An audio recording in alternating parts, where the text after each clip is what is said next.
What's up, y'all? It's Forrest with Urs Truly, and I'm at the altar today. I'm with a very special guest, Black Hibiscus. What's up? What's up? How you doing? I'm doing good, bro. I'm doing good. Nice to see you. Not your first time on tour, right? No, I had my first tour like a month ago, so it's blurring together. But I had that tour opening for Bathe. Now opening for Zach Templar. What's your relationship with Zach Templar been like on tour? Like, did he reach out to you, or did y'all's managements kind of get together? He just DM'd me.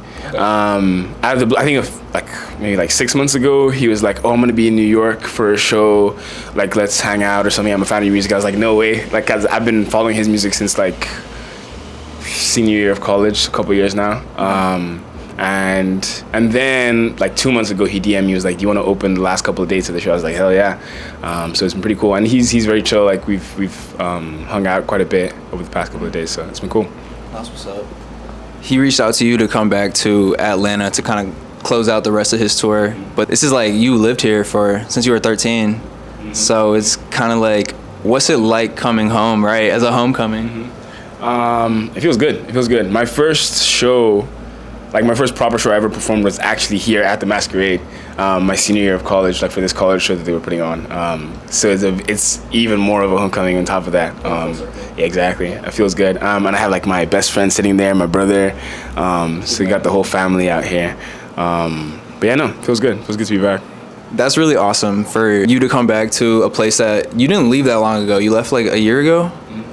Okay, so I'm assuming you have like a lot of friends coming. Are you more nervous to like perform in front of them, or does it help? I don't know yet. We'll find out. I think the nerves always hit like 5 minutes before I go on. So based on, I'll check back with you after that.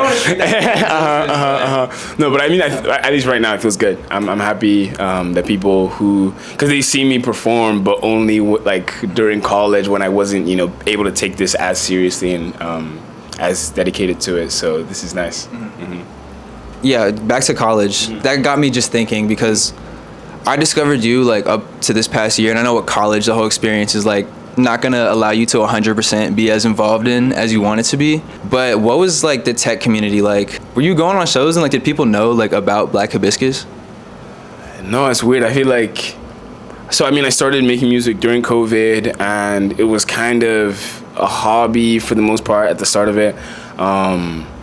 And that was 2020, came back after COVID, 2021, still I like, even my friends, I hesitated to tell. I also wasn't super proud of the music at the time. But then the summer of my junior year, so right before my senior year, I was living in New York working on the startup Morbid Electronics, like we make audio plugins and stuff. But I was doing that full time for the summer, living in New York. And that's how I met Dennis. One of my mutual friends who I was living with was like, "Oh, I have this friend who works at RCA. He's got to come over here, music, blah, blah." I was like, "Yeah, we'll see."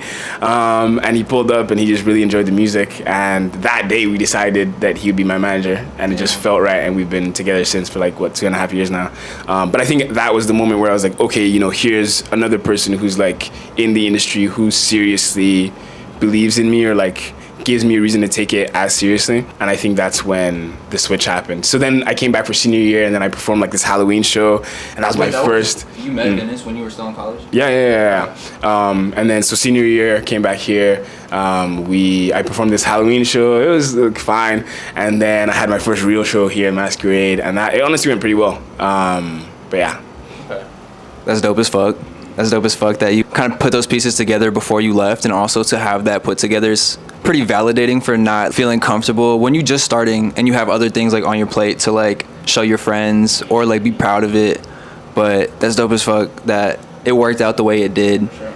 And I want to know, since like this is the last tech question I'm gonna ask, but like, do you still like peep into like the tech scene for music? Honestly, not too much. There's one group. Actually, no, there's two groups. So at that college show, this group, I think their name is Solar Plexus Super Punch. And I think they might have graduated by now as well. But they're this band, they're like a Hiatus Coyote inspired, but like a bit more psychedelic. And they were like in the pocket. And that show was my first time seeing them as well. And I still pay attention to everything they do. And then Coil as well. They were the ones putting on the show. It's another band. Another band from Georgia Tech. Outside of that though, like and they've graduated as well. So I don't know anyone who's like active now. But honestly, like I kind of want want to look into that now. Who knows? You might have like an A&Ring position, like do that. We're actually interviewing this one artist from Tech next week. His name's Pratt Verna. He's also in a band, so he could be in like the Solar. I'll ask him, but in case not, this would be a cool way to plug y'all because, you know, Yellow Jackets stay together, I guess. All right. Okay, so back to kind of touring and this kind of being like somewhat new to you, but also not because you did it like a month ago. You've been doing like this whole like last part of the circuit. Who do you see that does tour? Like who do you admire? And from their delivery, like what about that inspires you? I mean, the two groups that I've been opening for like are just phenomenal. With Bathe, for example, like I definitely learned a lot and stuff that I've incorporated into the second tour now about just interacting with the audience and projecting and really, like, I guess, making it a show. It's all about the details, I think, and just little things I'm picking up here and there about, like, making it a show as opposed to just, like, getting on stage, playing a couple songs, saying hi and bye. But now I think Bathe, excellent show that's very, like, they have very specific things within each song where they interact with the audience at different points and tell stories and all sorts that really makes a personal connection, I think. And same thing with Zach. And I mean, that's what it takes to be a headliner, right? Like, you got to have that level of making a memory for the entire audience. So they, you know, I have a lot to learn from both of them. Anybody like outside of the people you've opened for though? Like, you ever been to a show and you're just like, damn, I'm blown away right now? Honestly, that's what Blood Orange was for me. I think, so I saw Blood Orange for the show. It was the Igor. Here, you had to come on. That was the best thing ever. That was the best show ever. I didn't know who they were. I didn't either. Because I saw they were opening for Tyler. I checked out their music. I was like, this is cool. Maybe not for me. And then I saw them live, and that was like the most mind-blowing experience because they have like full live instrumentation and also they bake in all the digital stuff. So it's just the most. It's almost like too honest to the original tracks, but it feels so, I don't know, it just feels so special. And that, like, seeing that was like, wow, like that's a special show. I still have videos from that concert because I went into it not knowing who Blood Orange was, but my friend put me onto Tyler like early in high school when before he had dropped Flower Boy, and I was kind of like, I was a little reserved at first, like my, I guess, taste didn't catch up until Flower Boy dropped. And then we went to that, he brought me to Igor with him. Blood Orange opened, and I just remember that the rest of that winter I spent like listening to their music. So did you end up, I think they had a show right after the Igor opener. They had a show back in Atlanta. It was like 3 months after that, but I went to that and that was also phenomenal. Like, not their tight performance. Outside of them, I'm not gonna lie, and this is like a crazy thing to say, I'm not the most fond of live shows. I get that. I try to go when I can, but I don't know. For me, it's just like, I think it's more the sensory, like people right next to you and the like volume like control and the right. No, yeah. But I was like, that show flipped the switch for me, I think. They were cool. Not Cruza. My bad. Blood Orange. I don't know if you know who Cruza. Yeah. Right, we just saw Cruza, so that's why it slipped off the tongue. Also, they were amazing. We saw them with Orion's Son like 2 weeks ago. We saw her at not Masquerade, but Variety Playhouse. She lives in New York, so that's, you know, a phone call away. I wish. Maybe, I don't know. Okay, you did mention Ameeba Studios. I don't know if you mentioned on camera, but did you start that in? Right, yeah, let's talk about that. It's cool as hell, bro. And I just want to know, like, where did that creative outlet stem from? I actually started the company during a college class, like during this class called Make 10. It's part of the industrial design program, so that was my major at Georgia Tech. And there's this class where you like design and manufacture 10 objects, and you have to sell it at the end of the year at this big event. Was one of them the air purifier? Or? No. That was a different project. I see you do your research. Okay. Nah, it was this. It was the design. Actually, I made it as an ashtray. It was like the first version of the ashtray, very different from this one. And then it was a 2-part thing, and then one of the pieces got like messed up before the event, so I scrapped it and I made it a ring holder. And I was like, it wasn't intended that way, but like we'll see how it does. Right. And then it went to the event and it sold out. And so I was like, oh, there's something here, and there's a cool enough manufacturing process that I understood, and I was like, okay, this could be something. So, and that was my junior year, and so I spent senior year kind of like fleshing it out. Yeah, of course. Yeah, I feel it. Got some weight to it. It does have some weight to it. But yeah, I think I just like fleshed out the like design language, made the logo, and it was kind of nice to have a year to just kind of incubate it and like develop it into its own thing. And then once I moved out to New York, started making them at first in my basement, and then my roommates went out fucking with that with concrete in the basement, and so eventually we got a space. We now have a space in Brooklyn. Okay, space. Is it in where you guys live that you work on this? No, it's like, I mean, it's a few blocks. It's like 10 blocks away, but it's this studio space we share with this artist. Her name is Míra. Yeah. His name is Míra? Her name is Míra. That's so crazy. Yeah. Okay. That segues to another like question I was gonna ask. Speaking of Míra, shout out Míra, his friend, and Míra, our friend. Míra's a artist from Atlanta, and the reason I was gonna bring him up because when I was doing my research, I saw that you like enjoy Jeff Buckley. Yes. And he's a huge Jeff Buckley fan, and his music is coming of age. And when I listen to a couple of your songs, I feel like that coming of age. So I was like, I need a reason to plug him, and this was that reason. Yeah. Did Jeff Buckley like co-sign? That's a good plug. Yeah, no. That's a good plug. He put me on, and then I listened. But Jeff Buckley's fire. Also, you put me on to Nick Hakim. He's fire as hell too. Yeah. The best. I know. I got to meet him, and that was pretty crazy. Yeah, what was that like? I met him last year. Dennis was playing at this festival, LA3C, and that was my first time in LA as well.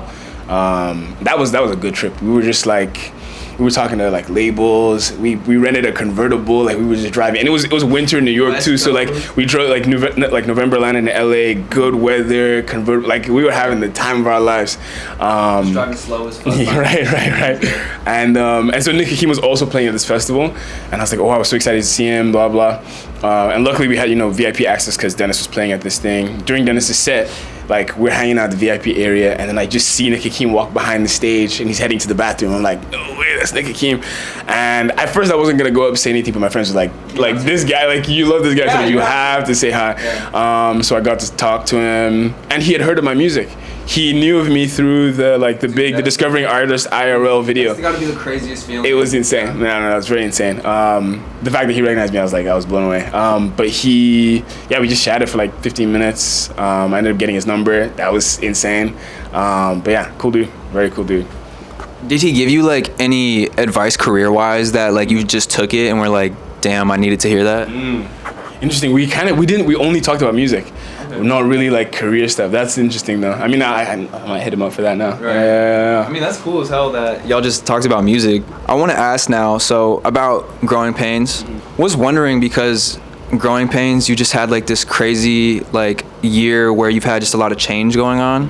One of those being graduation, new city. There's just a lot to be inspired from. There's a lot of times where I hear this and I feel like it's a self-love album. There's also like bits and pieces from like relationships, what it sounds like it could be like vignettes of just like stories. What have these changes not only done for you as an artist, but like you going forward in your life? I think so much. It's been like you said, like an insane year. Like after college, I think obviously, I started music during college and that was cool, but getting to have that be like this is the thing that I do now, obviously along with Ameeba and Morbid, but like I wake up and I work on these things that like I really love and want to be working on. I think it's opened my mind up to a whole new perspective on everything, on life, and it's been cool. I think it's definitely impacted my music. I think because this is the first year of it, I'm really happy I got to capture that in a project and just explore that entire feeling. And obviously, like you said, there's a lot of self-love in there and trying to find positivity in all that change, but there's also a lot of like pain and like uncertainty that comes with that much change. But yeah, no, I feel like I feel like all of it, like just the whole thing just inspired that entire project. Bro, that is actually like really beautiful. Just to like see that happen for somebody. Like you gotta feel good like when someone's like succeeding, you know? But with your family, I know y'all from Nigeria. Was it like a culture shock to them trying to put these pieces together or no? I'd say definitely. I mean, we could ask Michael. Like,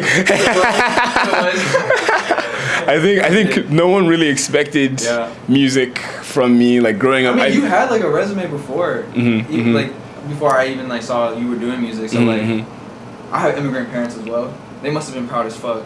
And I know whenever I tell my parents about like my creative endeavors, they're kind of like, they like scratch their head. No, I think I got the most positive side of things where like they have been extremely supportive. I think it was definitely a surprise to everyone. You? Oh, wow. Like growing up, I mean, because I think I've always liked music, but like, I mean, he can sing. I hate this guy because he won't make music. I keep begging him to make music. He was the singer in the family. I didn't know how to sing. He also was really good at keys. I played the guitar a little bit, but not crazy, not enough to make anyone think like, oh, he could do this thing. So during COVID, when I learned, I think that was interesting for them. But they've been so supportive. I think, especially like, you know, now that there's a bit more attention and more certainty, they can see numbers to back it up, and they're kind of like, okay, you know, like you're gonna be fine. Exactly. Yeah. I had to ask because I just know parents in general can kind of be like a little apprehensive at first, but older or younger, by the way? Younger? Okay. He got time, bro. You got time. He could surpass you, bro. Y'all can make an album together. We talked about inspirations. When you wake up in New York, though, what are like 5 inspirations on the daily that just get you out of bed? Maybe that's what I need to find, because like waking up, I'm the slowest morning person. Like I wake up and then I need to like. More than 3, way more than 3. It annoys everyone I live with. But yeah, I gotta get up, and then I try to do yoga now. That's honestly been pretty good. Right. Stretching is key. Straight, very key. But I think I try to do that, and then shower, or like maybe some other workout, shower, vocal warm-ups. I think that like structure is how I like get into the flow of the day. I think I typically find inspiration like at night. That's when I lock in on night person. Okay. Night person. So tour has been easy for you. It's a lot of late nights, but it's also a lot of early mornings. So it's like I'm getting neither. Not a lot of sleep the past few days, right? Nah, but it's still been cool. I think I've now found my groove with like making, specifically like being creative from like 11 to 2 or 3, because no one will schedule a meeting from 11 to 2 or 3 a.m. And I think, inspirations. I don't think I have specific ones on the daily, but maybe I need to find some. Definitely. I'm sure there's like a couple that are kind of just like ingrained. You might not think about it like that, but New York is a buzzing city. That's also, I want to bring up the fact that Discovering Artists in Real Life, you know, they got you like just on a random Wednesday, Tuesday, and I did go to their page, and you are like the most viewed piece of content on their page, and I feel like it does leave a lot of room for people to not really go to your older stuff, just to find that and like keep going from that. So to the people that do find you from like other content creators and like other like media, like music, what do you want them like to know about you? Yeah, that's a great question. I think, there's many things, but I think one thing specifically that I'm thinking a lot about recently is like singles versus albums. I think, obviously that did a lot of stuff for the song Basquiat, which is cool, and, I'm very grateful for that moment. But like, for me, I've always looked at my music on the album scale, and like I like looking at the bigger picture, and that's how I feel my most creative. So typically a single song doesn't paint the best or most accurate picture of me as an artist. So I really hope people, I guess, dive deeper into the actual projects, like start to finish, because I think that's where I'm crafting or being my most creative self. Yeah.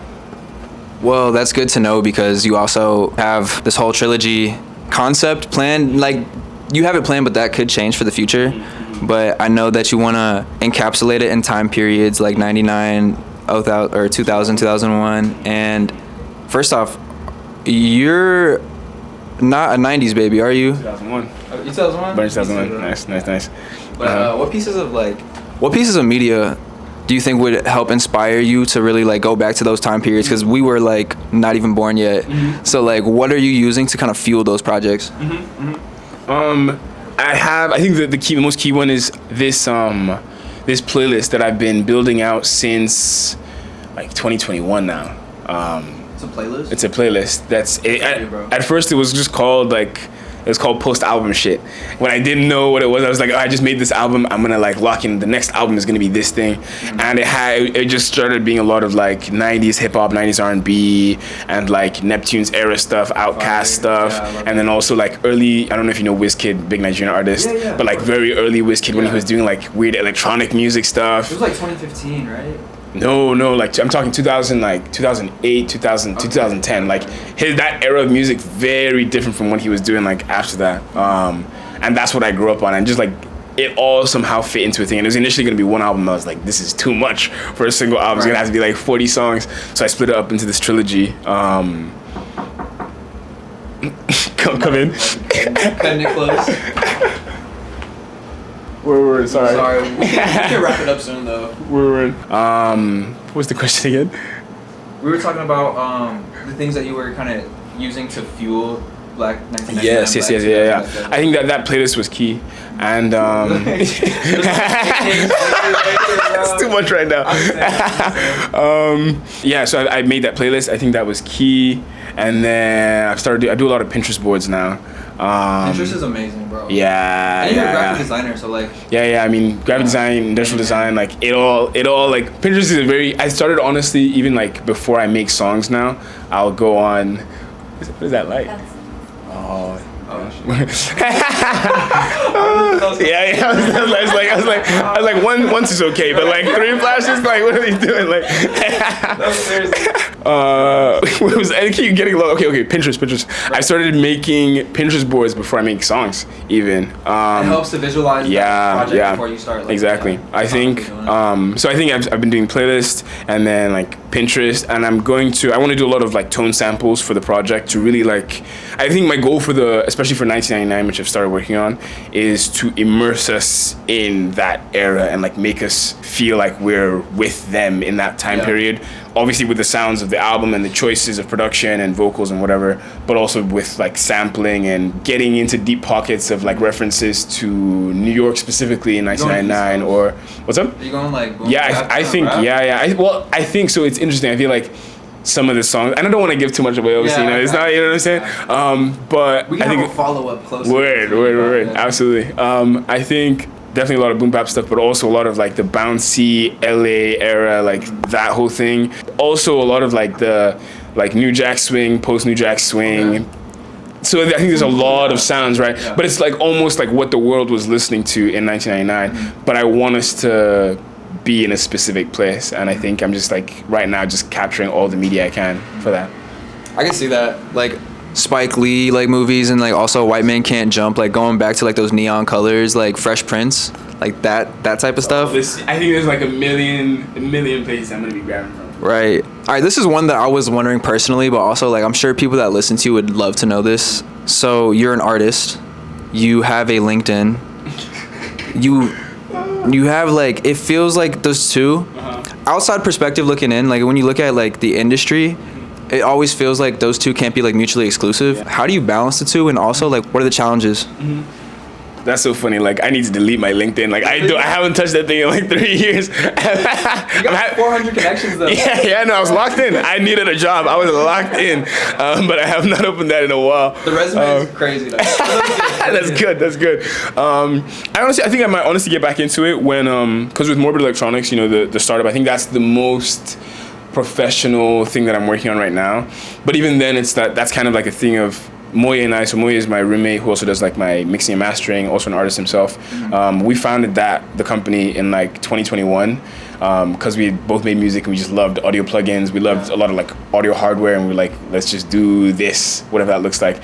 And so the whole team is just people who make music and love doing that. So it kind of doesn't feel like a company. And right now we're very focused on like developing. So we're working on a brand new plugin actually called Resurrector. We're trying to launch it like early next year. Is it like EQ, like reverb? No, it's a so We make mostly like modulation effects. Okay. So this one's it's a pitch shifter and a baked in reverb that also has like a pitch feedback into the reverb. Okay. So it kind of sounds. I don't know if you're familiar. Are you familiar with plugins? Yeah. With Crystallizer by Sound Toys. Okay. That sound, and then like Portal as well by Output, where it's kind of a granular synthesis, Right. like wash of sound. I have like beta versions of stuff, but like I feel like Portal would be similar to like Murder Melodies, if you've ever heard of that. I'm not super familiar. Okay, those are like Slate Digital plugins. Word. Okay, word. But it's in that kind of, in that space. But yeah, no, the team is very focused right now on just like developing and getting out plugins. But I think if we go the route of like VC funding or like, then I'll be back on my LinkedIn, on my game. Yeah. Bro, that's so crazy. Just like 400 connections down the drain, bro. It's called Morbid, right? Morbid. That I peeped that and I was like, the fact that he's like creating plugins is crazy. Which song on the album used like some of the plugins? It's hard to keep track, but it's like anywhere. So we have a couple plugins right now. We have a ring modulator and a like a flanging delay plugin. So at the time that I was working on, I hear it on the drums. Yes, yeah. There's like we use that a lot on Dopamine.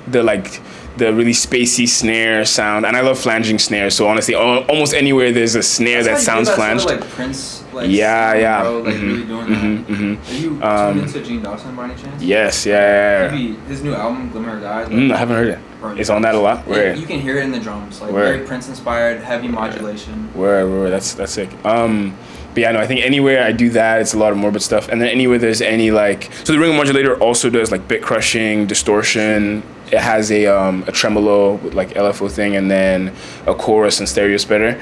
So anytime there's like a lo-fi-ish sounding thing, it's either Isotope Vinyl or Rings of Saturn, which is the more plugin. But yeah, no, I use it quite a bit, and it really does feel, it's one of those full circle like we made this, and like I'm making this music, and the whole thing is, That's perfect marketing though. Yeah, definitely. You want to sound like Black Hibiscus? You get on there, More good technology. Absolutely. All right, I know we gotta wrap it up, so I'm gonna try to bring this one home with one last question. I wanted to like gauge artists you would work with, because on the album there's like a couple songs where I'm like, I think it's Dopamine specifically.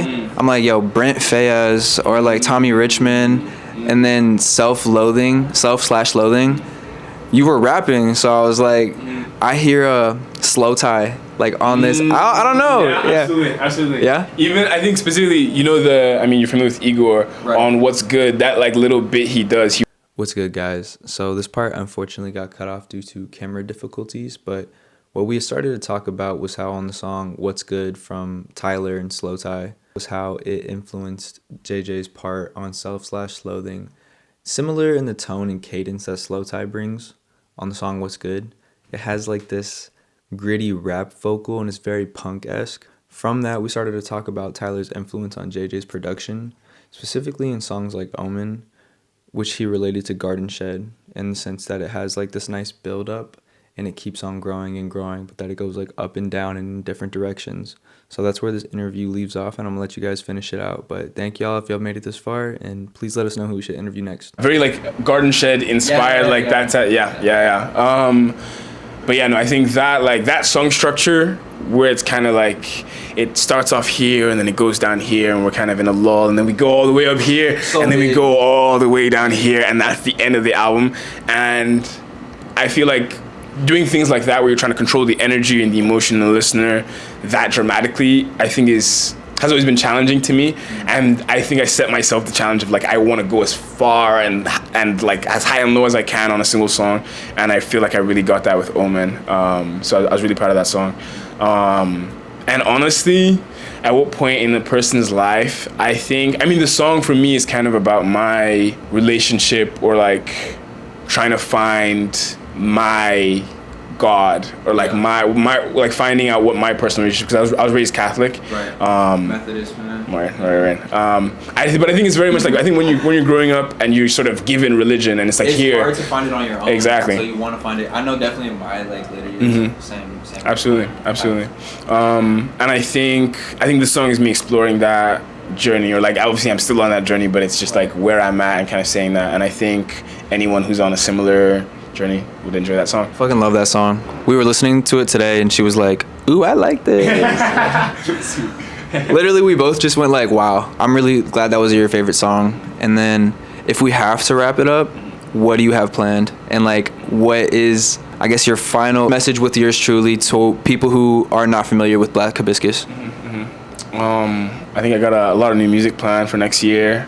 Wrapping up this tour. I definitely didn't expect to go on tour this year, so this has been like amazing for me. But yeah, a lot of new music, like almost too much new music next year. But I'm really excited for that. You know.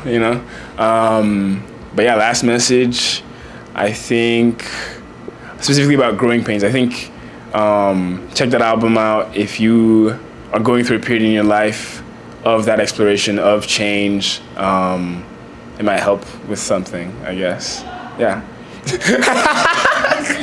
enough, I guess. Like fine, you know. No, that was good, bro. Thank you so much. Yeah. No, thank you for coming. Of course. Yeah. Jayjay, it was a pleasure. Yeah. All right. Sweet.